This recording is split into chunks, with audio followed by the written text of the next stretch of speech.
사무엘상 62번째 강의를 시작하도록 하겠습니다. 오늘은 사무엘상 17장으로 넘어가겠습니다. 17장 1절부터 아마 11절까지 끝내면 오늘 준비한 일정을 잘 끝나는 건데 한번 해보도록 하겠습니다. 오늘 17장에 들어오게 되면 다윗과 골리앗의 이야기가 시작됩니다. 다윗과 골리앗의 이야기가 시작됩니다. 그래서 우리가 주지하고 봐야 될 것은 무엇이냐면 다윗이 바로 예수 그리스도의 모형을 보여주고 있다라는 사실을 우리가 그 관점을 가지고 보셔야 되고, 골리앗은 사악한 사탄을 지금 예표하고 있는 모습이다, 이렇게 여러분들이 보실 수 있어야 됩니다. 그래서 우리가 성경을 볼 때는 앞뒤 문맥들을 잘 이해하고, 그리고 그 내용 속에서 우리가 항상 찾아야 될 것은 무엇이냐면 그 가운데서 예수 그리스도가 어떤 모습으로 등장하고 있는가, 어느 대목에 어떤 모습으로 우리가 예수 그리스도를 우리에게 알려주고자 하는가, 이 사실을 항상 관심 있게 보고 알아내는 일이 바로 우리가 성경을 읽을 때 가지고 있어야 될 자세들입니다. 그래서 우리가 성경에 있는 모든 말씀은 예수 그리스도에 관한 이야기니까 하나님께서 우리에게 눈을 뜨게 해주셔야 그 내용들이 보이겠죠. 그래서 이제 그런 것들이 하나님께서 우리의 영적 눈을 뜨게 하셔서 이 이야기 속에서 예수 그리스도를 발견할 수 있도록 이제 우리가 기도하면서 보셔야 됩니다. 예수 그리스도께서 이 땅에 오신 목적이 무엇인가, 이 부분을 우리가 한번 짚고 이 다윗과 골리앗의 이야기들이 어떠한 측면에서 벌어지고 있는지를 우리가 조명해 볼 필요가 있습니다. 요한일서 3장 8절로 가보겠습니다. 요한일서 3장 8절. 요한일서 3장 8절입니다. 제가 읽겠습니다. 죄를 범하는 자는 마귀에게 속하나니 마귀는 처음부터 죄를 짓느니라. 하나님의 아들이 나타나신 목적은 라고 얘기하고 있죠. 그럼 하나님이 아들이 나타나신, 예수 그리스도께서 이 땅에 오신 목적이 무엇이냐? 목적은 이것이니 곧 그분께서 마귀의 일들을 멸하시는 것이니라, 이렇게 되어 있죠. 그러니까 예수님께서 이 땅에 오신 목적의 일들 중에 하나가 무엇이냐면, 궁극적으로 마지막 최종적으로 예수님께서 처리하실 목적 대상은 무엇이냐면 마귀들을 멸해버리는 거예요. 마귀들을 멸해버리는 거예요. 그죠? 예수 그리스도께서 우리가 오신 목적에 대해서 우리 입장에서는 가장 달갑게 바라보는 것은 무엇이냐면 그분이 우리의 죄를 용서해 주셨다.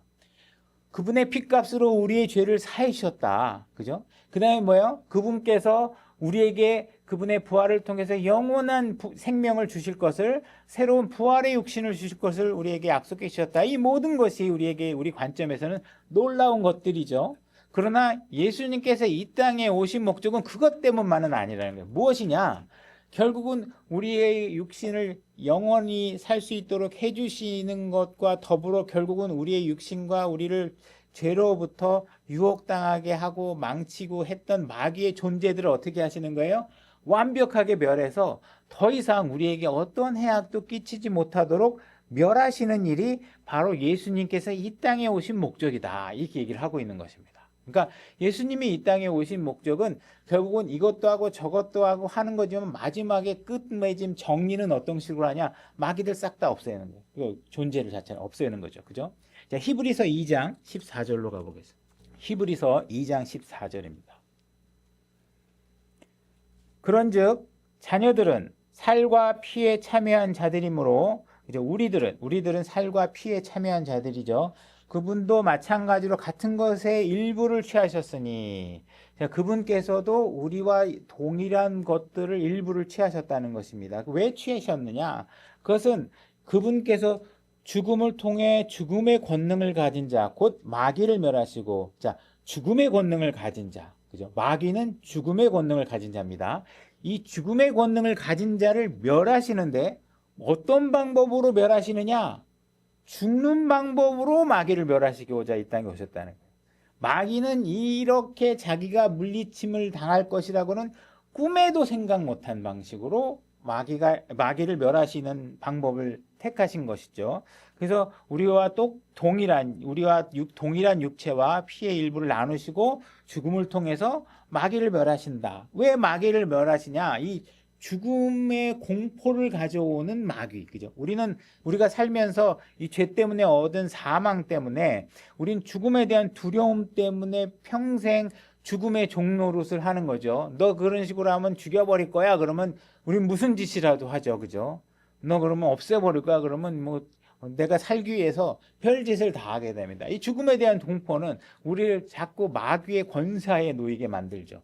하나님께서는 그래서 어떻게 하시느냐? 이 죽음의 두려움을 주게 하는 마귀의 존재를 완전히 없애버림으로 인해서 거기로부터 해방시키는 일을 하시기 위해서 이 땅에 오셨다. 그래서 그분은 우리를 평생 죽음에 대한 두려움을 갖지 않을 수 있게 우리에게 해주셨다. 이 얘기를 하고 있는 것입니다. 골로새서 2장 14절로 가보겠습니다. 제가 읽겠습니다. 골로새서 2장 14절입니다. 제가 읽겠습니다. 우리를 대적하고 우리를 반대하던 규례들을 손으로 기록한 것을 지우시고 그것을 길에서 치우사 그분의 십자가에 못 박으셨으며 정사들과 권능들을 벗기사 십자가 안에서 그들을 이기시고 공경연히 그들을 구경거리로 삼으셨느니라. 자, 정사들, 마귀들 이런 권세들을 언제 물리치셨느냐? 십자가에서 그들을 이기셨다 이렇게 얘기하고 있어요. 그러니까 지금도 그들을 이기고 계시느냐? 아니라는 거예요. 지금은 이길 필요가 없어요. 왜요?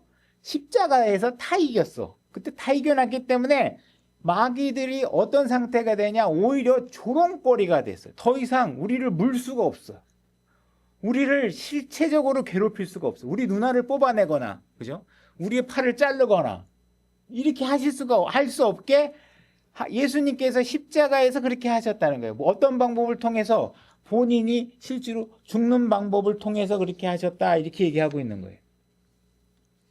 그래서 여기 벗기사라는 것이 무엇이냐 하면 벗기사라는 영어 단어가 스포일드예요. 스포일은 뭐냐면 전리품을 취할 때 스포일드 한다는 거거든요. 그러니까 예수님께서는 십자가 사건 때 어떻게 했냐면 마귀가 갖고 있는 죽음의 권능을 어떻게 하셨어요? 전리품으로 취하신 거예요. 딱 뺏긴 거예요. 마귀는.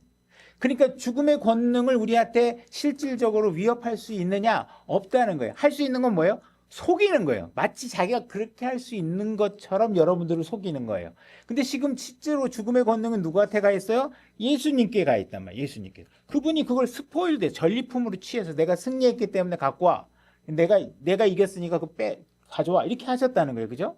그러니까 예수님께서 이 땅에 오신 이유가 무엇이냐? 바로 마귀들을 멸하기 위해서 이 세상에 오셨다. 그리고 실제로 그들을 완벽하게 제 앞에 놔서 그들이 우리에게 실체적인 어떤 해악을 끼칠 수 없는 상태를 만들어놨다. 그들이 할 수 있는 일이라면 뭐냐? 속이는 일이다. 우리 마치 너 나 두려워해야 돼. 이렇게 두려워해야 될 존재인 것처럼 그들을 속이고 있을 뿐이다. 이렇게 얘기를 하고 있는 것이죠. 그래서 우리 사람들이 전부 다 이런 죽음에 대한 어떤 공포 속에서 살아가고 있는 걸 하나님께서 아시기 때문에 우리가 이제 구원받았다고 하면 더 이상 이제 그 사실을 두려워할 필요가 없다라는 사실을 성경에서 우리에게 알려주고 있다. 이 사실을 얘기하고 있는 것입니다. 그분이 십자가에서 죽으셨다가 다시 부활하셨을 때 그 모든 권능들을 빼앗고 다시 부활하셨기 때문에 우리가 그 승리를 언제 우리 것이 되느냐? 우리가 예수 그리스도를 믿고 거듭나게 되는 순간 바로 그 예수 그리스도의 승리가 우리의 것으로 되는 것이다. 그들이 할 수 있는 일이라면 우리를 속이고 위장시키고 어떻게 해요? 말씀을 왜곡시키고 그래서 그 사꾼 목사들을 여러분 주변에 쭉 깔아놔가지고요. 그들이 사건 목사일수록 여러분들이 어떻게 해야 돼요? 더 좋아 보여. 더 멋있어 보여. 왜? 그들은 속이는 사람이니까. 그죠? 여러분들이 사람들이 사기꾼한테 왜 속여요? 왜 속아요? 정말 속는 줄 모르고 가니까 속지 않아요. 속는다고 알면 가겠어요? 근데 속는 줄 몰라. 근데 진짜는 다 싫어해. 그죠? 진짜는 재미가 없어. 진짜에게는 별로 매력적인 게 안 보여. 왜? 예수 그리스도가 이 땅에 오셨을 땐 전혀 매력적으로 보이지 않았어요. 그죠? 그분의 말씀만이 권능과 모든 것들이 입증하고. 그러니까 여러분들이 하셔야 되는 건 뭐예요? 와가지고 저 목사가 진짜인가 가짜인가 입증하고 보시고 그 목사에게서 일어나고 그의 삶의 형태에서 일어나고 있는 것들 보신 다음에 진짜구나 하고 입증하시고 그 목사를 따라가세요. 근데 삶이 비밀스럽고 뭐 실제로 알아봤더니 뭐 문란하고 여러 가지 이런 상황들이 진행되고 있는데 그 사람이 잘생겼거나 뭐 어느 신학 박사거나 그죠? 많은 진짜는요 거짓 사기꾼들은요 항상 여러분들한테 많은 걸 해줄 것처럼 얘기해요. 그죠? 기도해주면서 믿습니다. 자매님 고치는 거 믿습니다. 분명히 일어나실 거예요. 할렐루야 막 그런 거짓 약속을 막 얘기해요. 그죠? 예수님도 하기 힘든 일을 자기가 다 했다고 얘기하고 그러면 막 목사님 기도해 주세요. 뭐 막 이렇게 하고 목사가 기도해 주면 뭐가 대단할 것처럼 얘기하고 여러분들을 속이는 일을 한다는 거예요. 그죠? 성경에 그런 약속이 되어 있지 않잖아요. 우리는 질서 있게 당연히 장로나 감독을 집에 초청해서 우리 같이 기도하는 건 있지만 우리가 그런 일들을 했다고 해서 여러분들이 원하는 육신적 변화를 가져올 수 있느냐는 다른 문제란 말이에요. 그죠? 그러니까 여러분들을 속이는 일을 하고 있고 우리는 그 속이는 일에 대해서 성경을 통해서 더 이상 속을 필요가 없다고 우리에게 성경이 가르쳐주고 있는 거예요. 세상 사람들은 알지 못하는 일들이죠. 그럼 우리는 성경을 알고 있기 때문에 이 사실을 알고 있기 때문에 우리는 더 이상 그들이 실질적으로 우리의 눈을 뽑거나 팔을 자르거나 육체적 위해를 가할 수 있는 능력이 전혀 없다는 사실을 알고 그들을 더 이상 불안해하거나 두려워할 필요가 없다는 것이에요. 그래서 예수 그리스도께서 이 땅에 오셨다는 것 자체는 내가 죽으면 하늘나라로 간다는 것보다 훨씬 더 많은 일들을 성취하기 위해서 이 땅에 오신 분이시다. 이 이야기를 이해하셔야 된다는 것이죠. 그래서 이 이야기가 다윗과 골리앗의 이야기에서 어떻게 전개되는지 우리가 이해할 필요가 있다는 거죠. 먼저 아담과 이브가 에덴 동산에 있을 때 첫 번째 아담이 마귀와의 대전에서 전쟁을 벌이죠. 영적 전쟁을 벌여서 거기서 아담이 패배를 하게 됩니다. 제가 사무엘상 17장 9절로 가보겠습니다. 제가 읽겠습니다. 그가 능히 나와 싸워서 나를 죽이면 우리가 너희 종이 될 터이나 만일 내가 그를 이기어 그를 죽이면 너희가 우리의 종이 되어 우리를 섬길 것이니라 하고 이렇게 얘기하고 있죠. 지금 사탄은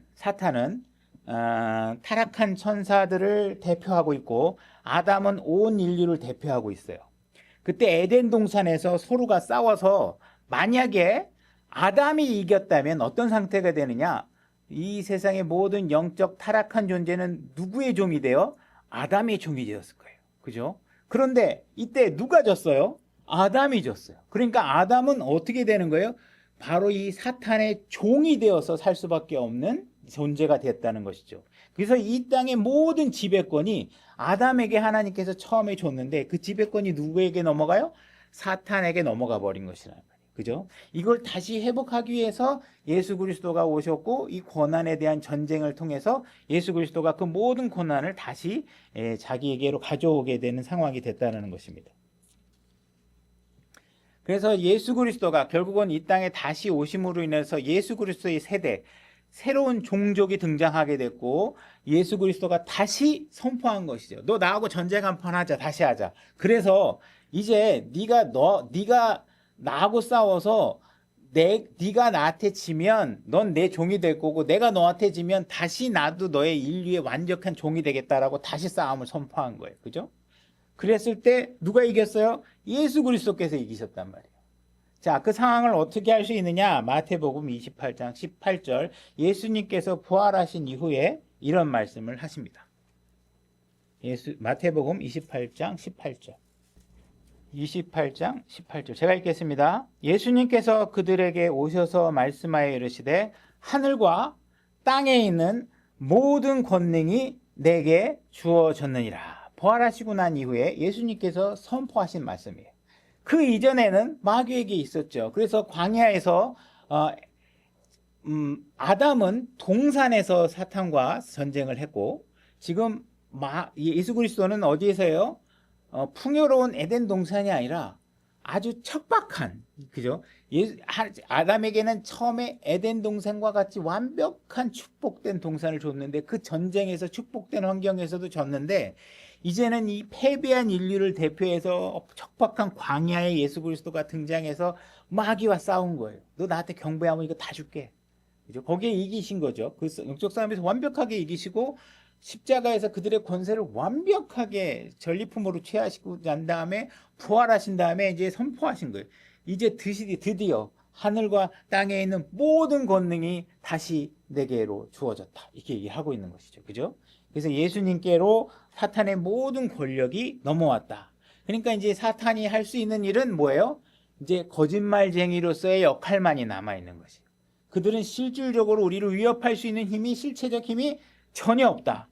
그들이 할 수 있는 건 속이는 일이다. 그래서 많은 사람들이 속고 있죠. 아까 전 시간에 교제한 것도 교제한 내용이지만 하나님께서 전부 다 오늘 신약교회에서 우리에게 조심하라는 게 뭐예요? 사꾼 목사 조심해라. 사꾼 목사. 속이는 교사들이 많다. 그죠? 그들을 보면 볼수록 멋있어 보인다. 진짜를 가리키는 것 같다, 그들이. 근데 진짜 목사는 뭘 가리켜요? 여러분들이 선행을 해야 됩니다. 이렇게 가리키는데 가짜 목사들은 어떻게 해요? 우리 교회 잘 나오면 복이 생겨. 우리 교회 잘 나오면 신앙 잘하게 돼. 아니에요. 여러분들이 잘해야 잘하는 거예요. 그죠? 여러분들이 스스로 선택해서 선을 행하라고.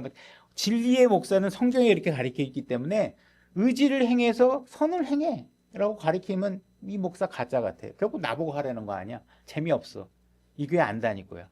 저 목사는 기도하면 다음날 막 힘이 솟는데, 기도하면 다음날 저절로 선이 행해진대. 성경에 없는 얘기를 갖고 여러분들을 현혹시킨다고. 마치 대단한 막 환타지가 일어날 것처럼. 여러분들. 아니에요. 그렇게 아니란 말이에요. 그러니까 진짜가 나타나면 사람들은 싫어한단 말이에요. 왜? 여러분들의 수고를 요구하잖아요. 바울이 왜 그렇게 맞아가면서 전했겠어요? 그렇게 좋은 방법이 있으면. 우리한테 이렇게 안 맞아도 되는 방법이 있어. 새벽 2시부터 한 영빨이 좋은 새벽 1시부터 2시 사이 열심히 기도하면 다음날 모든 일이 잘 풀려. 그런 거 가르쳐주면 얼마나 좋아하겠어요. 그죠? 문제가 생겨서 문 앞에 가서 딱 대문 붙잡고 열심히 기도해. 그러면 그 마귀가 너희 집을 침투 못하게 해줘. 그러면 할렐루야 믿습니까? 예수님이 그렇게 하실 줄 믿습니까? 그럼 아멘 아멘 하고 막 이런 거 하면 막 흥분돼 갖고 다 줘요. 근데 그런 거 하지 말고 나가서 선을 행하세요. 어려운 일이 당해져도 기뻐하세요. 이런 설교하면 남들이 맨 뻔하게 하는 설교나 한다고 그러고, 그죠? 맨 재미없는 설교나 한다고 그러고, 진짜를 가르쳐주면 싫어하고, 가짜를 가르쳐주면 좋아하니까, 그죠? 여러분들이 당하는 게 뭐예요? 맨 사기꾼 목사들한테 당하는 거예요. 맨 날 보는 사람들은 뭐 옛날에 있는 교회는 헌금 많이 했대. 여기 와서는 안 해. 사기꾼 목사 만났을 때는 엄청 갖다 봤죠.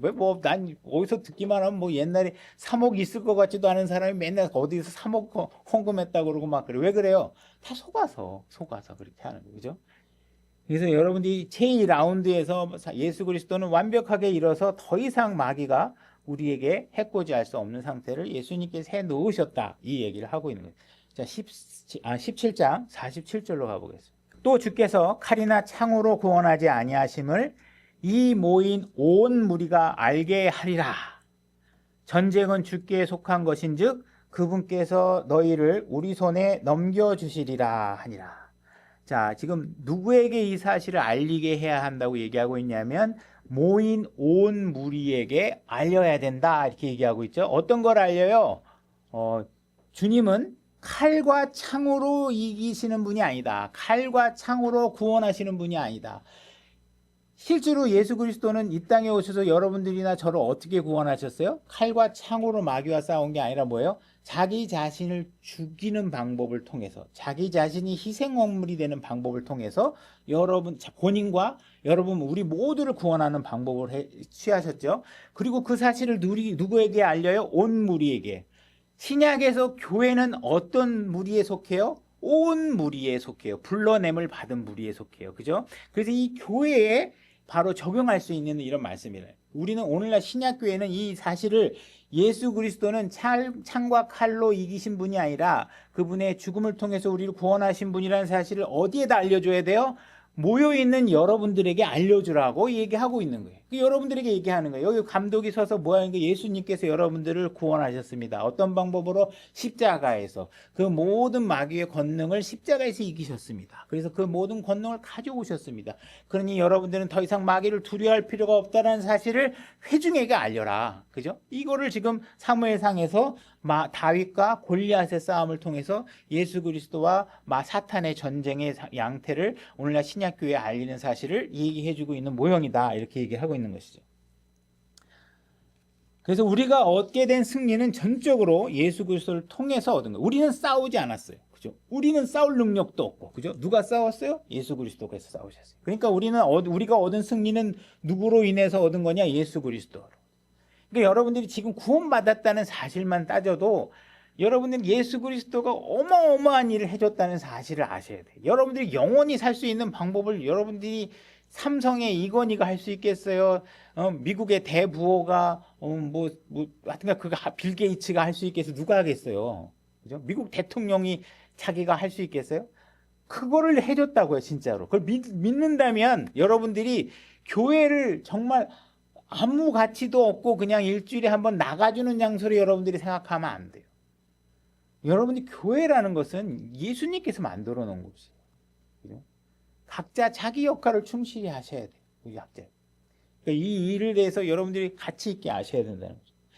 자, 17장 1절로부터 이제 들어가 보겠습니다. 같이 읽어볼까요?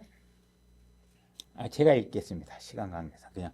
이제 블레셋 사람들이 싸우기 위해 자기들의 군대를 함께 모이고 유다에 속한 소고에 함께 모여 소고와 아세가 사이에 있는 에베스담밈의 진을 치매. 지금 전쟁이 일어나는데 이게 소고라는 땅에서 일어나고 있는데 이 소고라는 땅이 어떤 땅이냐? 지금 유다에 속한 땅이라는 거예요. 다시 말해서 원래 유다에 속한 땅인데 지금 블레셋 사람들이 그곳에 침략해서 점령하고 있는 상태로 보인다는 것이죠. 그래서 지금 우리가 몇 장 전에 요나단이 블레셋과 전쟁했던 장면을 여러분들이 생각나실 거예요. 그냥 단숨에 그냥 올라가서 자기 무기든 자와 가가지고 단숨에 한 20명을 막 죽이면서 막 전쟁을 몰아치고 그 기세로 그냥 블레셋을 이겼단 말이에요. 그래가지고 자기의 땅을 다시 회복해 놨는데 지금 보니까 뭐예요? 다시 블레셋 사람들이 지금 유다 땅을 침략해가지고 지배하고 있는 상태니까 지금 이스라엘은 지금 뭔가 과거에 좀 하나님의 능력을 보이고 하나님의 살아계심을 통해서 그분의 말씀에 순종하기만 하면 그 모든 땅들을 어느 누구에게도 손타지 않도록 잘 지켜주시는데 지금 자기 이스라엘 땅에 지금 블레셋 사람들에게서 점령당했다는 건 뭘 얘기하는 거예요? 이들의 상태가 지금 또 안 좋아진 거예요. 또 안 좋아진 거예요. 그죠? 그러니까 우리는 지금 신앙이라는 건 항상 우리의 영적 상태, 전쟁은 그분께서 하신다고요, 진짜. 그러니까는 여러분들은 뭘 하셔야 돼요? 내가 하나님 말씀에 하나하나 결을 따라서 정말 말씀대로 순종하고 있는가 이런 걸 하셔야 돼요. 플러스 알파된 거에 자꾸 미련 갖지 마시고, 그죠? 그냥 성경에 매몰되셔갖고 그분이 뭘 말씀하시는 거에 집중하셔서 여러분들이 신앙을 하셔야지 자꾸 이 전쟁을 이기기 위해서는 어떻게 하지? 막 이렇게 여러분들이 회의해봐야 그 순간에 예수 그리스도는 사라지고 여러분의 능력에 집중하게 되면 어떻게 돼요? 여러분들은 자꾸 영토를 점령당하는 일이 자꾸 생긴다. 여러분이 하나님 말씀에 집중하셔야 돼요. 그래서 하나님께 분명히 순종해야 되는데 이들은 지금 순종하지 않은 것으로 보여진다. 아마 사무엘 같은 경우 사울과 지금 사무엘이 서로가 관계가 안 좋은 상태가 되었잖아요. 그죠?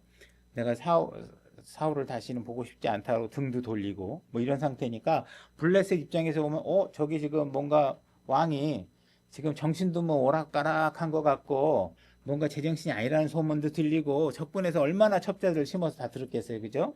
사무엘하고 뭔가 지금 사이가 안 좋은 것 같으니까 우리 가가지고 어떻게 뭔가 좀 물질러야 되겠다 이렇게 해가지고 막 쳐들어와가지고 그들을 공격하는 일들이 벌어진다는 것이죠. 그죠? 그래서 사울이 지금 마주한 상황은 뭐냐 하면 지금 악령이 들어와가지고 지금 사울이 지금 제정신이 아니다. 그죠? 그래가지고 지금 다윗을 불러가지고 수금을 타서 지금 상당히 지금 상태가 지금 완화되어져서 뭔가 지금 좋아진 상태예요. 그렇게 좋아지니까 또 어떻게 되냐면 다윗을 다시 자기 집으로 돌려보내는 상황이 벌어졌죠.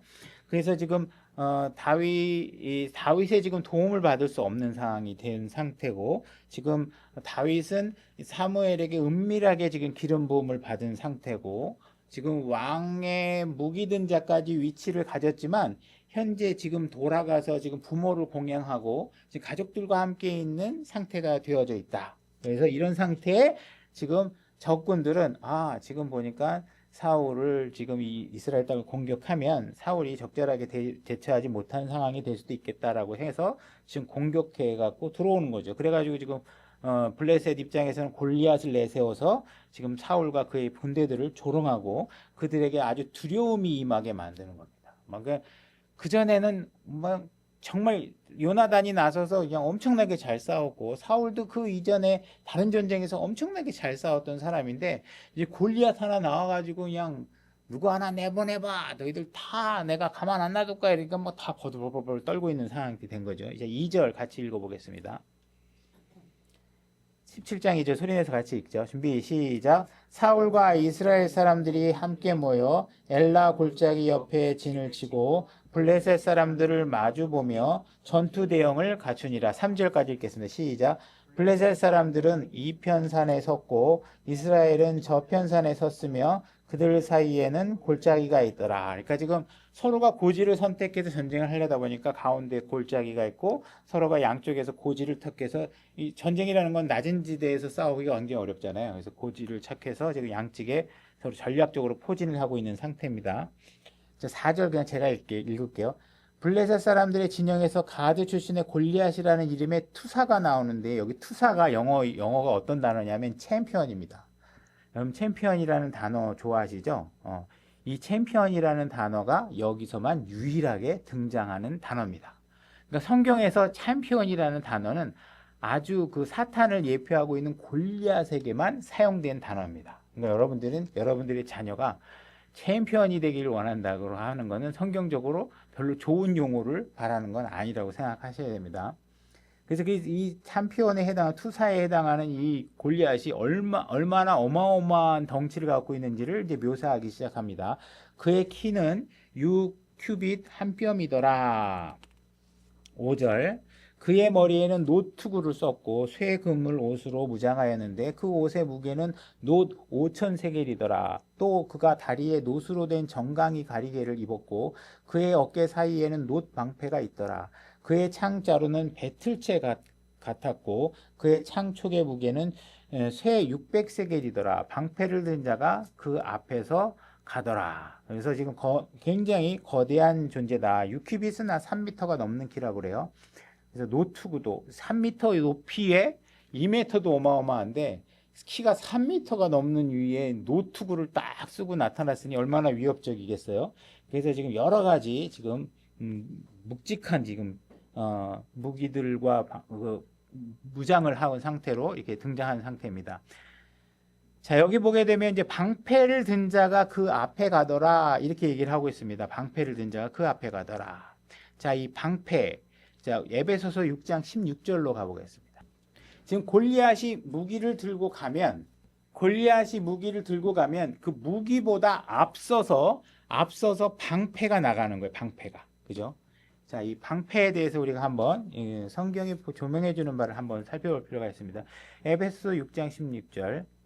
모든 것 위에 믿음의 방패를 취하여 그것으로 너희가 능히 그 사악한 자들의 모든 불화살을 끄며 이렇게 되어 있습니다. 그래서 방패는 당연히 기본적으로 방어하는 기능도 있지만 결국 방패 자체가 어떠한 그러니까 불화살을 끄는 공격적인 어떤 적극적인 능력도 발휘하고 있는 것을 보게 되죠. 근데 우리가 믿음의 방패라는 것은 믿음으로 형성되어 있는 거잖아요. 그럼 우리가 갖고 있는 믿음은 어떤 믿음이냐? 우리의 믿음은 예수 그리스도의 믿음이에요. 그죠? 그 예수 그리스도의 믿음이 여러분에게 방패가 된다는 것이고 실제로 여러분들의 무기보다 앞서 있다는 건 누가 앞서 있는 거예요? 예수 그리스도가 항상 우리 앞에 먼저 나가서 전투를 이끌어 나가고 있다는 사실을 우리가 모형을 볼 수 있습니다. 갈라디아서 2장 20절로 가보겠습니다. 제가 읽겠습니다. 내가 그리스도와 함께 십자가에 못 박혀 있으나 그럼에도 불구하고 사노라. 그러나 내가 아니요 그리스도께서 내 안에 사시느니라. 나는 지금 내가 육체 안에 사는 삶을 나를 사랑하사 나를 위해 자신을 주신 하나님의 아들의 믿음으로 사노라. 그죠? 여러분들은 여러분의 믿음으로 사는 게 아닙니다. 예수 그리스도 그분 하나님의 아들의 믿음으로 사는 것입니다. 그러니까 항상 예수 그리스도가 우리의 영적 전투에 항상 최전선에 나서 계신다는 사실을 아셔야 돼요. 그러니까 여러분들은 뭔가 두려워하실 일이 별로 없으셔야 돼요. 그분이 앞서서 싸우고 계시니까 여러분들이 직접 싸움에서 전면전에 나와서 부딪히는 게 아니에요. 그분이 지금 하고 있는 것이죠. 그죠? 그래서 여러분들이 만약에 스님 전 두렵습니다. 어떻게 싸워야 될지 모릅니다. 그러면 예수님께서 뭐라고 그러세요? 괜찮아. 걱정하지 마. 내가 앞장서 가니까 너는 걱정하지 말고 내 뒤에서 폰만 잡아. 그죠? 여러분들은 거의 폰만 잡으면 됩니다. 폰만. 마음의 준비만 하고 그러면 벌써 예수님이 다 이겨서 승리했네? 그럼 너도 같이 승리해. 너 때문에 이긴 걸로 해줄게. 이렇게 하시는 거예요. 그죠? 여러분 싸우지도 않고 다 이기시는 거예요. 8절. 그가 서서 이스라엘 군대를 향해 외치며 그에게 이르되 너희가 어찌하여 나와서 전투 대응을 갖추었느냐 나는 블레셋 사람이 아니며 너희는 사울의 종들이 아니냐 너희는 너희를 위하여 한 사람을 택하여 그를 내게로 내려오게 하라 이렇게 얘기하고 있습니다. 네, 9절로 넘어가겠습니다. 그가 능히 나와 싸워서 나를 죽이면 우리가 너희 종이 될 터이나 만일 내가 그를 이기어 그를 죽이면 너희가 우리의 종이 되어 우리를 섬길 것이니라 하고 우리가 이제 앞에서 살펴본 내용이죠. 우리가 승패가 나게 되면 결국 패자는 승자의 종이 되는 상황이 있었던 것이죠. 그것이 에덴 동산에서 일어났고 광야에서 일어났고 그래서 우리는 다시 그 모든 주권을 예수님께서 다 회복해 오셨다. 10절 그 블레셋 사람이 또 이르되 내가 이 날 이스라엘 군대에 도전하노니 내게로 사람을 보내어 우리가 서로 싸우게 하라 하므로 사울과 온 이스라엘이 그 블레셋 사람의 그 말들을 듣고는 놀라고 크게 두려워하니라. 지금 골리앗의 등장으로 인해서 그들은 굉장히 쫄고 있죠. 지금 이들이 두려워하는 이유 중에 하나는 또 뭐냐? 결국은 이들을 이끌고 있는 사울이 두려워하기 때문에 그래요. 여러분들이 어떤 전투를 하고 있는데 여러분들의 전투 대장이 겁을 먹고 쩔쩔매고 있으면 그걸 따르는 병사들은 다 어떻게 돼요? 같이 두려워하는 거예요. 그저 전투의 생명은 뭐예요? 사기잖아요. 그래서 장군들이 병사들이 이끌 때는 우리는 다 이길 수 있다. 여러분 자신 있냐? 그러고 병사들에게 사기를 올리는 일을 하죠. 근데 지금 이 사울이 먼저 지금 막 두려워하니까 이런 굉장히 두려워하는 일들을 하게 되는 것이에요. 자, 이사야서 51장 7절 한번 가보겠습니다. 제가 읽겠습니다. 의를 아는 자들아 마음에 내 법이 있는 백성들아 너희는 내 말에 귀를 기울이라. 또 너희는 사람들의 비방을 두려워하지 말며 그들의 욕설을 무서워하지 말라. 여러분들은 하나님의 말씀을 두려워해야지 사람들이 막 조롱하고 사람들이 비난하고 이 말에 막 두려워가지고 하나님 말씀대로 안 하거나 이런 상황이 되면 안 돼요. 의외로 사람들은 자꾸 사람들의 말에 너무 귀를 기울입니다. 눈에 보이는 것, 귀에 들리는 것에 여러분들이 집착하시면 안 돼요. 약속의 말씀에 여러분들이 집착하셔서 하셔야 됩니다. 그래서 이들이 지금 그들의 위세에 지금 귀가 꺾여가고 겁쟁이 지도자 아래서 모두가 지금 용맹하는 것은 지금 불가능한 상태에 지금 놓여 있죠. 그러나 지금 사울 같은 경우에는 암몬 나하스와의 전쟁할 때도 보면 아주 담대하게 외쳤던 사람입니다. 그래서 시간 관계상 찾지는 않겠지만 굉장히 그들이 암몬 족속에게 담대하게 나서서 사울이 전투에서 이기는 장면이 있었고 그 앞서서 요나단 같은 경우에도 블레셋과 싸움에서 막 절벽에 올라가 가지고 그냥 무기든지 하고 단숨에 그들을 다 제압하는 장면이 있습니다. 그래서 과거에 누군가가 용맹했다는 것 자체가 항상 그 사람은 용맹할 것이다라는 것을 입증해 주진 않는다. 그러니까 결국 우리는 어떻게 돼요? 어제의 믿음과 오늘의 믿음이 다르지 않으려면 어제 믿음이 우리가 담대했다는 건 뭐예요? 하나님 앞에 영적으로 올바른 상태였기 때문에 주의 영이 임하면 담대해지거든요.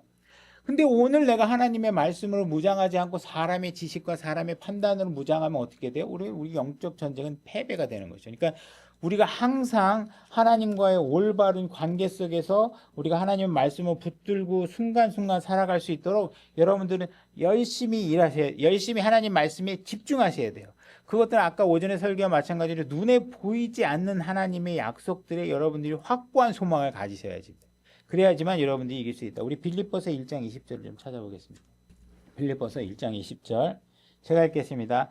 나의 간절한 기대와 소망에 따라 내가 아무 일에서든지 부끄러워하지 아니하고 항상 그러하였듯이 지금도 온전히 담대하여.